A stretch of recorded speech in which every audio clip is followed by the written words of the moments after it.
bispo. Napakataas po yung pagkalang ng bispo. Pero napakarami ng bispo ngayon.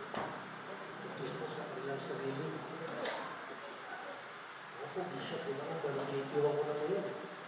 Yan yung sisip. Yan, bishop ako ako. Pero siniwan ko. Ganun mga, yung iba, takaw-takaw. Takaw-takaw sa bispo. Kasi siya ko ngayon, salita ko. Kailangan bitiwan natin ang binig. Hindi na binitiwan ang binig. Yung tutupo yun. Baba. Pasusin lang po ako ng Pastor Jack. Yung sa kanyang nilagay na parables dito. Mga kapatid, hiralan mo ako sa rito. Degree yung ko. Bumabalik sa akin. Dati ko, ganun ako. Nakakita ko na. Pero hindi alam kung ano purpose kung bakit tayo narito. Ano magamit tayo ng kapatid sa talagang tunay na bago at paglilingkod sa Diyos. 38 years po ako sa denominasyon. Laki-laki po ng pera ko. General Secretary po ako ng AMM at saka ng Pastor ko. Babalik yung PCC. Marami po ako limpak-limpak na sa latin. Kumita ko, meron ako 6 na ba gusto. Iniwan ko lahat. Pati yung church ko po, iniwan ko. Malaki pa rin ito. Nakita ko kasi, hindi nakakita ko. Pati isang pang bispo, hindi respect ko naman yung bispo. Naniniwala naman ako dyan. Napakaraming bispo. Bilis ng promosyon sa bispo. Mas pinaniniwala ko mang tuloy ng bispo, tuloy ko. Dahil sila talaga, hindi ka basta-basta magiging bispo. Meron silang mga levels ng mga bakayang pagsisikap. Inapos ka para maging bispo ka. Kung bispo isang pera bispo ka na. Kasi isa po kayo mga kasi, nag-ibilip ko kasi ang mind ko. Kasi nakita ko, ganun-ganun ako So, iniwan ko na po yun. Dalis ko na po yun. Nakita ko ang tamang paraan ng paglilingkod sa Diyos. Nakita ko yung tunay na pagkakao ni Yesu Cristo sa krus. Ang patid, yung tunay na pagkabayumay, ang tunay na kahulugan ng pagkabayumay niya sa krus. Bakit binigay niya kanyang buhay na naintindihan ko? Dati minimemorya ko na ng video. Ang patid, ang tawag ko doon ay kapisote. Para po ako sa pasensya na, bawag pa isilis ko Soriano, kapisote. Alam mo, pwede nung ikapisote, ang buong Biblia. Pero wala ng dakit. Napahayag ng tunay na kahulugan ng paglilingkod. So, ako lang po, mga kapatid, basahin ito, dalhin dito po sa Bible, sa Bible po tayo, sa aklat po ng sabi ko, kailangan ko lang bitawan mo yung binig, hindi ko sumupong ko yan. Yan ba, bitawan mo yung binig, pero napagdalan sa plastic. Sumupong ko yan. Ito po ang sabi sa aklat ng Apokalipsis. 18:1. Ako ang basa.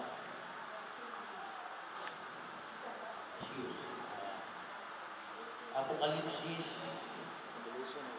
Revelation 18:1. And this is what we could read. Pero English po iba tayo. And after this thing I saw another angel come down from heaven, having great power, and the earth was lightened with his glory. And he cried mightily with a strong voice. He cried mightily, sumigaw ng napakalakas, buong lahat, saying, Babylon the Great is fallen. Alam niyo, espiritu ng Babylonia nasa mundo. Nasa religion. Yes, sir. The Great is fallen. Is fallen. Bumagsak yan. Yung Babylonia na yan. Sa pananaw, sa kaisipan ng Diyos, sa great and grandeur plan in the mind of God. Bagsak yan. Sistema yan Kumalat yan sa bawat denominasyon. And he cried mightily with a strong voice, saying, Babylon the Great is fallen. fallen and is become the habitations of devil. Meron isang Babylonia na sumisimbolo sa isang napakalaking religiyon. Pagkatapos, ang sabi rito, ito'y naging tahanan ng mga demonyo. Matindi yung nababasa natin sa Biblia. Itong Babylon na ito sinasabi ni Pastor ano kanina. Kaya sinusundan ko si Pastor Chang ngayon, binabalik ko. No? Babylon the Great, ito yung gusto niyang pakita eh. Kaya lang, dumaan siya sa napakaraming mga parables. Diba? But the Great is fallen, and is become the habitations of devils, and the hold of every foul spirits. Foul spirits. Maraming hindi nakakaramdam niya. And the hold of every foul spirit, and the cage of every unclean bird. Unclean, hateful bird. Kasama ang pagkaka-describe sa reliyong ito at sa sistemang ito. For all nations will have drunk of the wine of wrath, her fornication. Grabe, mapangalan niya ito. Kasi patutot ito eh. Itong sistema nito, patutot. And the kings of the earth have committed fornication with her. Ito naman yan eh. Punta ko sa Vatican, mga kapatid, ba? Tapos lahat ng mahalin ko sa Papa, sa Roma. Napakarami ngayon religion na yun eh. Lalo pa ito sa kanila, makaalis siya sa Papa ulit. Pero nakalimutan natin. May pero revelation. At talagang hate na hate. Ang Diyos yung sistema yan. Hindi yung tao. Mahal ang Diyos yung tao. With her, and the merchants of the earth are meek and wax rich through the abundance of her delicacies. And I heard another voice from heaven saying, "Come out of her, my people." Tunay na tao, lalabas sa sistemang yan. Pero pag nandiyan ka rin sa sistemang yan, hindi mo rin alam kung paano, kung bakit meron yan, yun ang dapat mong alamin. Yun ang dapat mong tuklasin.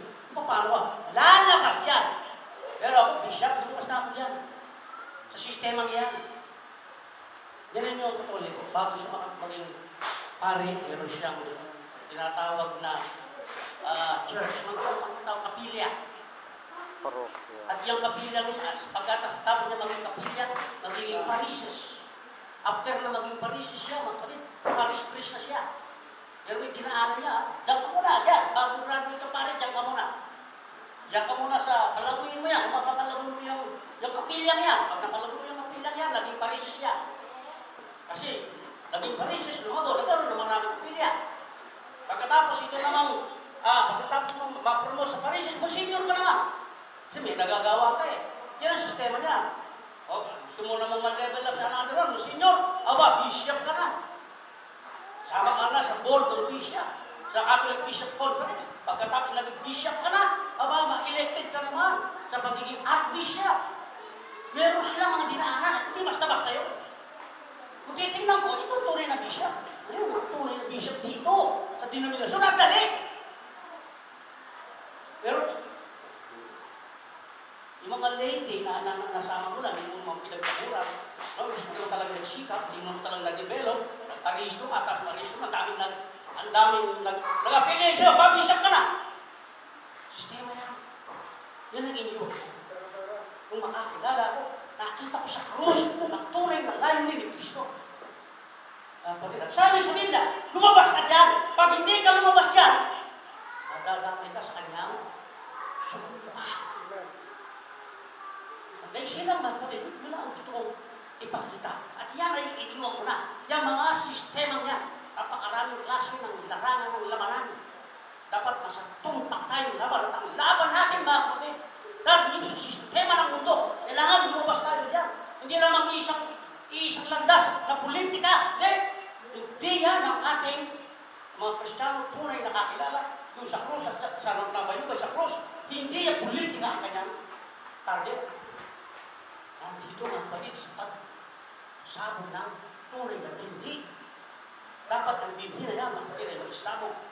Si Hoda, yan ay mabuting bilhin, kaya siya rin masamang hindi. Basta yan ay isabog mo. Bakit niya sa makapal na sa konting lupa, na makapal ang bato, at kung saan mapunta niya sa maganda at mabuting lupa. Very good! Ang titingnan natin, na isabog natin ang tunay na bilhin. Tayo nag-aasin. natin nasa sa sarili natin para makilala tayo, para tayo tumanggap tayo, para maging bispo tayo, para maging bishop tayo. Hindi. Dito lang lahat sa Dubai. Sistema yan. Ng Babylonia.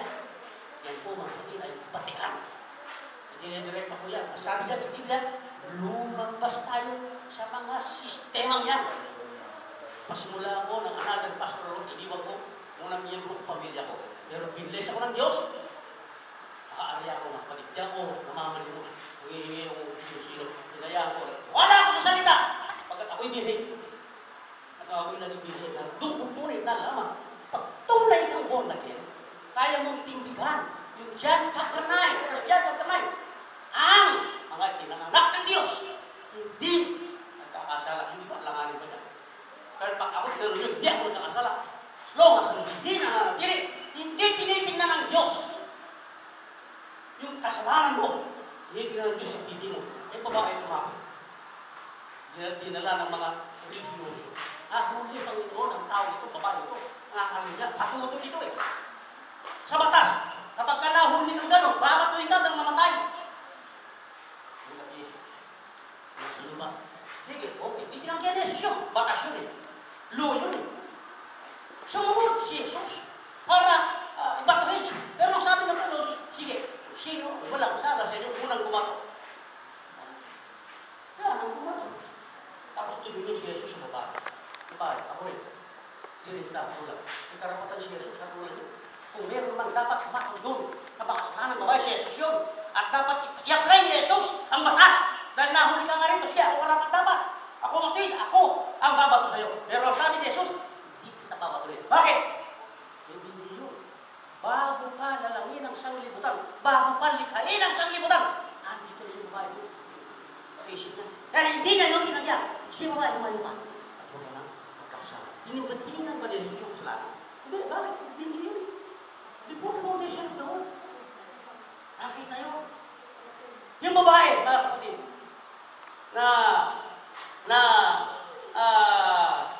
sa well of Jacob, takot-takot na kasalanan ang meron doon. Napakaraming asawa doon.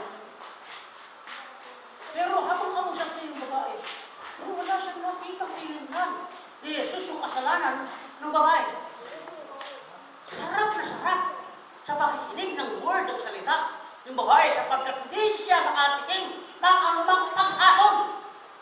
Hindi naraman niya yung tunay na pag-iingat, tunay na pag-care doon sa kanya. Kaya nung lumabas siya, ito na nga, ang Mesias. Bilyon. For the foundation of God. Ano yung makita natin sa buhay natin, sa paglilingkod natin sa Diyos. Di ang ating sarili. Kung hindi ko ano, italaga ng Diyos. Hindi naman tayo may gusto niyan eh. Tinalagayan ng Diyos. Yan ang dapat natin makita sa buhay natin. Para hindi na tayo puro judgment o judgment mapalit. At totoo ngayong Biblia natin, ang John 3:16. That's a lot of word that James believed natin sa whosoever believe it in it should not perish. Yung sumampalataya. Ang hindi yun eh. At everlasting. Maraming po salamat. Maraming po salamat.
Kahit sa kanyang mga kaibigan, sa Panginoon Diyos, isa ka lang sa hindi yung pinagkakatagal sa Lord, mga kapatid sa kapatid. So, lalo na Lord, ang pagkatiwala at bigyan ng pagkatawa ng mga kalibog at ulo sa isang sagrado ng dako, Panginoon, ang Diyos ng wala ng kapatid. Panginoon, walang agunan ako ng magmalaki maliban sa iyo. Ikaw lamang ang salita, ikaw lamang Panginoon Diyos ang aming napakuha. Kaya sa umasa iyo ng kalibog, hindi mo lamang sa Lord, sa tama ng kalibog. Hallelujah. So, kaya mo, Lord, things that is taking us as ipinig mo ito, Lord. Ipinig mo sa Lord yan sa mga salitang lalong at mga pakilangan. Mahayag at hindi pa kasi naman dalangin sa mga taasan ng salamat.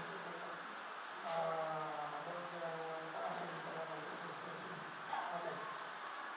Bilisan ko lamang po sa Matthew chapter 13 verse 36. Pagkagayon, iniwan niya ang karamihan at pumasok sa bahay at sa kanya ay nagsilapit. Ang mga kanyang mga alagad nagsisipagsabi, paliwanag ko sa amin ang talinghaga tungkol sa mga pangsirang damo. Ang paliwanag sa at siya'y sumagot na nagsasabi, ang naghasik ng mabuting bihi ay ang anak ng tao. Ang anak ng tao na dito kayo walang bago si Kristo. Hindi yung Kristo may ang tawag ito, sinilang sa sapsabang kung yung Kristo na may 30 years old na. Nasa ministry na siya, nasa kanyang panahon, ang kanyang ministry ay ang Son of Man ministry. Son of Man, ang tinawag na anak ng tao sa Tagalog. Okay? Ang sabi nito, at ang mga pangsirang damo ay ang mga anak ng masama. Ang naghasik ng binhi ay mga alagad, kabahukan. Ang naghasik din ng binhi ng panirang damo ay walang iba kundi ang mga alagad naman ng kaaway. Alam natin ay walang iba kundi ang diablo. So, makikita natin na hindi lahat ng nangangaral ay talaga salita ng Diyos yung nangangaral. Kundi sila ay nagsisilbing panirang damo, ang maging kanilang buhay ay panirang damo. Kagaya ng narinig natin kanina. 39 ang sabi nito, kaaway na naghasik ng mga ito ay ang diablo, ang pag-aani ay sa katapusan ng sanlibutan. Madalas tayo nakakarinig, we're living these last days. So therefore, sa kanilang panahon sa mga alagad ay sila ay naghasik. Pero sa ating panahon, ang sabi nito ay, tuloy natin. Ang pag-aani ay ang katapusan ng sanlibutan at ang mag-aani ay ang mga anghel. Ang mga anghel hindi nabuluwa sa langit yung mga anghel para mag-aani. Ang tinatawag ng mga anghel ay walang iba ay ang nangangaral ng salita ng Diyos sa oras sa kanilang pangangaral. Sila ay anghel sa harapan ng Diyos. At sabi dito, sila ay pinagkalooban na mag-ani, hindi na para mag-hasik, kundi mag-ani. Verse 40 at paano? Kung paano ang pagtitipon ng mga panirang damo at pagsunog sa apoy, gayon din naman ang nangyayari sa katapusan ng sanlibutan. Judgment. Susuguin ng anak ng tao ang kanyang mga anghel. So yung anak ng tao, pagsusuguin ng mga anghel. Yung mga anghel, yung mga ngaral. At sabi rito, at saka, 41, susuguin ng anak ng tao ang kanyang mga anghel at kanilang titipunin sa labas ng kaniyang kaharian ang lahat ng mga bagay na nakapagpapatisod at nagsisigawan ng katampalasanan. So may titipunin, yung mga panirang damo ay titipunin nung magbubukid o titipunin ng mga anghel. Dati, ang utos sa kanila ay maghasik. Ngayon ay titipunin.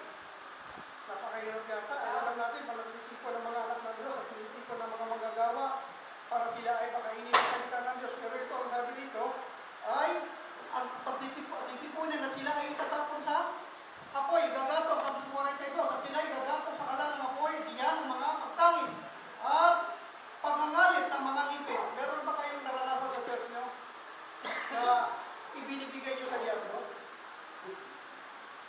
Pastor, masyado kayong mabigat. Pero sabi ng Biblia, kung ito ay nakakatiso, kung ito ay makakasira ng imahe ng Kristyanismo, sinasabi ko sa inyo, kahit anak nyo, ibigay mo kay Satanas. Upang ang tao na yan, pagdating ng panahon, ay mapakinabangan at manumbalik ibalik na may bago na buhay. Marialas niya yung kanyang pagkakamali at pagkakasala. Kasi ang iba takot na takot pag binigay ka sa tala. Galit na galit. Ako, binigay ka sa tala, sumaki pastor. Hindi niya alam na tinitiri yung tao siya.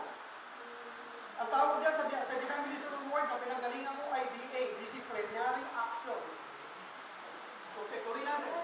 Pero gusto kong maintindihan ninyo na ang gagawa nito ay ang mga anghel ng Panginoon Diyos sa huling kapanahon ito, o mga lingkod ng Diyos. Pero kinakailangan biblikal at maayos, pagkat masisira din ang tinatawag na ang opisina ng fivefold ministry o ng isang lingkod ng Diyos.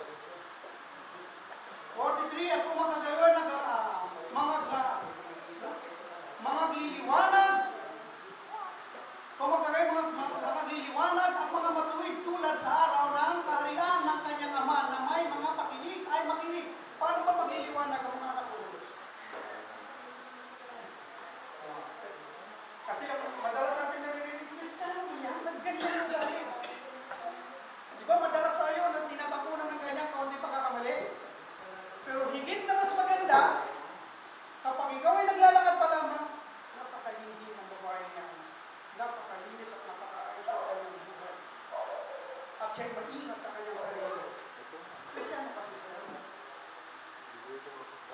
ang ibig sabihin, nagliliwanag ka sa mukha ng mga tao, sa mata ng mga tao, at maging sa buong kapaligiran. Nagliliwanag tayo. Meron tayong manifestasyon. Sabi nga ni Pastor Jonathan, hindi mahalaga. Para sa kanya, nakabisado mong Biblia. Malalim ang iyong kaalaman sa Revelation. Right. Totoo yun. Pagkat maalaman mo man ang lahat ng higwaga, kung wala si Kristo ang pag-ibig sa buhay mo, walang isa-isa. Ang kailangan mahayag sa buhay natin, itong salita na kinakain natin, na pinaghihirapan natin, inihahanda ng mga ngaral, at kanyang pinagpapagalan, pinapanalangin at pinakakain sa bawat pananampalataya, yung kumain o nakinig ng salita ng Diyos, isang araw, yung binhi ito na salita ng Diyos, lalabas sa kanyang buhay, at ang tawag yan, manifestasyon ng tunay na mga anak ng Diyos. Kristiyano. So, dyan makikita yung pagliliwanag o nagliliwanag. 40,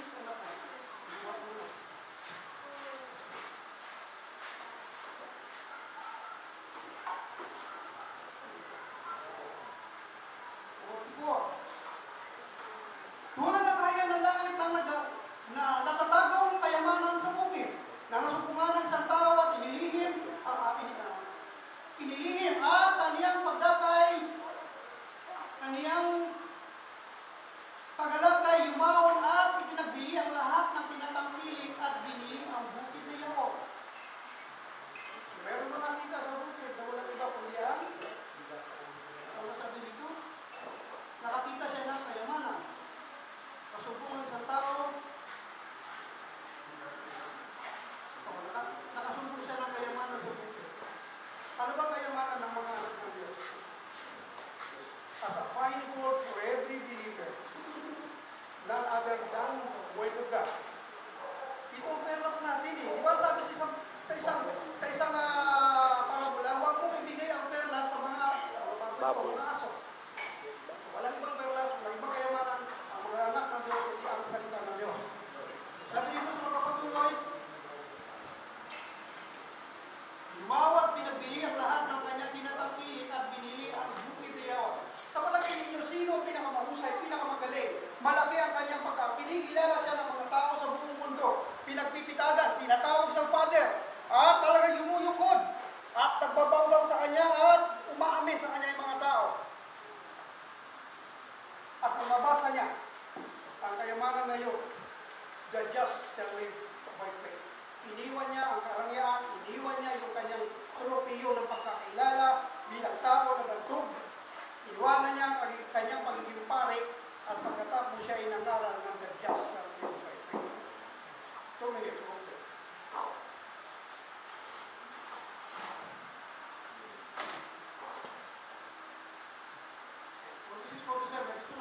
Tulad din ang kaharian ng langit ng lambat na nang ilubog sa dagat ay nakahuli ng sari-sari isda. Ang lambat at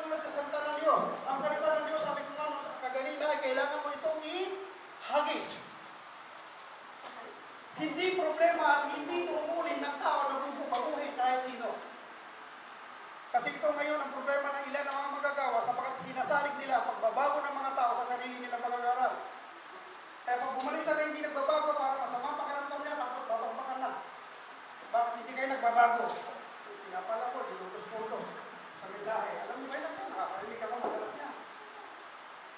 Hindi natin problema kung paano lumago at mabago ang tao. Sabi ng Biblia, si Pablo ang nagtanim, si Apolos ang napilig, ang Diyos ang nagpapalago. So makita natin, tuloy natin.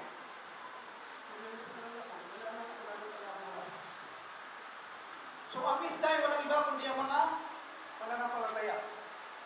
Ang isda ay ang mga tao. Kaya lang, sabi dito sa ating binasa, itong tao nito na naghagis ng lambat ay kanyang inipon sa kanyang bangka ang mabuting isda at saka hindi mabuting nahuli. O masamang isda. Ano ba masamang isda? Yung butete. Tama ba yun? Papo niyan. Isda din yung tumoy mo, ha? So, ano ang ibig sabihin? Ang mga ngaral sa mga panahon ito, hindi naman binigyan sila ng tawag dito ng karapatan para umami, na yung binigay pa rin sa kanilang karapatan para ihiwala yung masama at mabuti, yung damo at saka yung trigo. At the same time, binigyan sila ng karapatan para tawag dito, ilagay sa bangan yung mga trigo at yung yung sa bangan, yung magandang isda at saka hindi magandang isda itapon. Alam niyo ba kung meron pa tayo napapansin kung ano ang binigay na pangyayari sa pangyayari sa pangyayari? God given them the power to separate between the good and the bad. At hindi ko naman sasabihin, brother, umalis ka na, hindi ka mabuti. Sister, umalis ka na, hindi ka mabuti, masama ka, hindi ka naman. Hayaan mo na ang salita ng Diyos ang ipangaral mo at parang ano yan, parang hangin yan, na habang pinangangaral mo, yung ipa ay tatansin, pero yung may naman nananatili. Christ in, fun in Christ hand. Amen. Walang gagawa niya kundi ang quiet for ministry. Ephesians chapter 4. Kalay. Minuto lang, minuto. Matthew 3. Okay. So dito na ako siguro, pumunta na ako doon sa pinakahuli. Ngayon, Ubusin niya para po.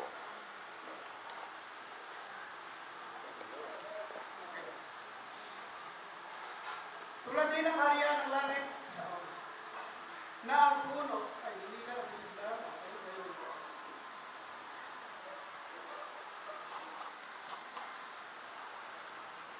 at sinabi niya sa kanila sa mga eskriba, sa bawat eskriba, na ginagawang alagad sa harian ng langit ay tulad sa isang tao. Na naglalaba. Ay tulad sa isang tao na taong puno ng sanlibutan, ng sambahayanan, na naglalabas ng kanyang kayamanan at mga bagay na bago na puno. Actually, this is the time that we are living in. Last days, now this is age. Ang lahat na lumabas sa come-out, hindi sakop ng sistema. Tama ba yun? Ang nag-come-out, hindi sakop ng sistema ng mundong ito. Yan ang panawagan, my people. Lahat na lumabas sa sistema, yan ang mga tao ng Diyos. At sabi rito, tulad daw siya sa isang eskriba, o eskriba daw tulad daw siya sa puno, taong puno na sambayanan. Kung ito ay spiritual na sambayanan, kung ito ay church, na ating ngayong ilalagyan, bibiyakin ko sa inyo yung eskriba dito ay walang, yung puno na sambayan dito ay walang iba kundi ang mga ngaral. Ang lingkod ng Diyos na yung nilagay sa kasagaran ito. At ang lingkod ng Diyos na ito, binigyan siya ng karapatan o meron siyang kayamanan na naiipo. At meron siyang mga bagong bagay na kanyang, sabihin na lang natin ay natamo. Meron siyang natamo ng mahaba ng panahon, mga lumang mga bagay, at meron din siyang natamo sa ating panahon, at itong mga bagay na luma at bago ay pinagsama. Nakaranas na aksidente mula sa panaginip ng aking ama pero hindi ko po pinakinggan. Sabi ko, tatay, bumang tulog lamang yan. Nababanggain kami ng bus na Philippine Eagle basta yung tatalsik ako. Yung pala ho ay paalala ng Diyos sa akin. Hindi po ako sumusunod sa mensahe ito ng Diyos sa ulit ko. Nagsasamba ako pero may mga hidden mystery akong ginagawa. Meron pong mga nasa likod na aking pong ginagawa na hindi po kalooban ng Panginoon. Hidden. Kaya, sa madaling salita, totoo po na ang Panginoon pala nakipag-usap sa magitan ng panaginip. At yun hindi ko po pinansin sa aming panahon. Sa edad kong 22 anyos noon. Ayun ho, 57 ng lakad ko. Pakaroon na po ako. Mercy ko naman, pero salamat sa Diyos. Sino mas pangalan? Hallelujah. Kaya, salamat po sa isang magandang gabi na muli ako nakabalik dito. Ewan ko, naalala ni Pastor dito. Ang pakunaw po na dito, Pastor. Ang aking driver po patay, konduktor ako. Masaya namin lahat patay. Purihin ng Diyos. 4 na araw akong walang malay tao. At yan po ay biyaya ng Panginoon na muli ako nakalakad. Muli ako nakatayo. At nakalakad. At yan po ay pagpapala ng Panginoon. At nais ko lang buksan ang isang talata rito sa Bible. Matthew kanina 30, Matthew 6, kahit na 7 o 16, 16 na ako, 18. At sinabi ko naman sa iyo na ikaw ay Pedro. Si Brother Peter pala ako. Okay? At sinasabi ko naman sa iyo na ikaw ay Pedro at sa ibabaw ng batong ito ay tatayo ko ang aking iglesia. At ang mga pintuan ng Hades na hindi magsisipanaig laban sa iyo. Hallelujah. Kaya ang aming paksa, the true church, ang tunay na iglesia, ang tunay na simbahan, ang tunay na mananampalataya. Tanungin mo ang sarili mo, ikaw ba, ako ba yung tunay na mananampalataya? Ang tunay pong mananampalataya, ang church po, ang ibig sabihin, they were just called out assembly. Sila po ang mga tinawag ng Panginoon palabas mula sa mga sistema, nagkapaging mga sistema na ginagawa ng tao. Mula sa reliyon, mula sa isang tao at mga reliyon, maraming sistema pong ginagawa. At diyan, ang Panginoon, at narinig mula sa pag-share ng 18:4 ng Apokalipsis, na sinasabi ng Panginoon na lumabas kayo sa Kanya, aking bayan. Bago ka pala maging true church, maging totoong mananampalataya, kailangan meron kang labasan. Lalabas ka muna sa mga sistema ng mga tao at reliyon. Yes. Ang bride and alyansa at ibang klaseng denomination, nakalabas ng ating Panginoon. Dahil marumi po yan ating basa. Sa 17:5 po, ito po ang church, the mother church ng harlot.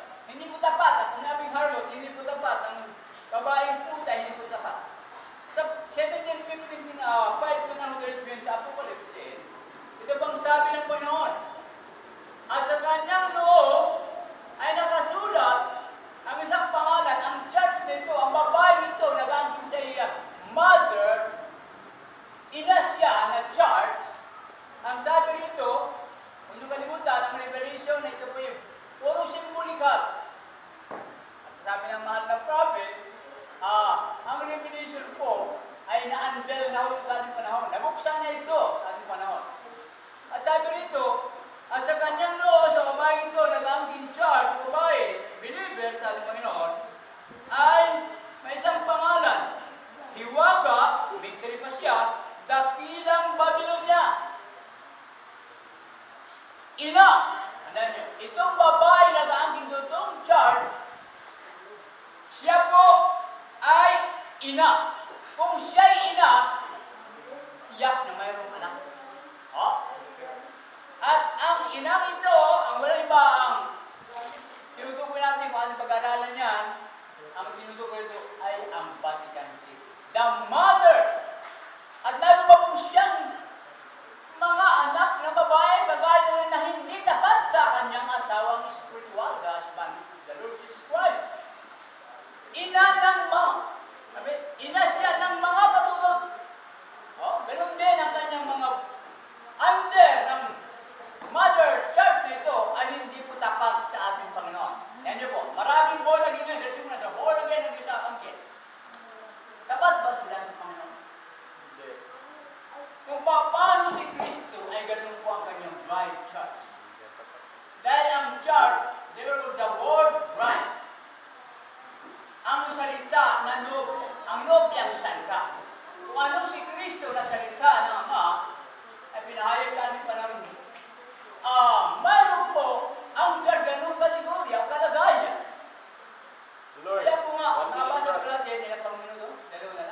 Isa.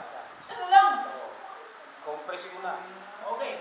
Kaya po mga kapatid ko, ang totoong church ay hindi po organized by man.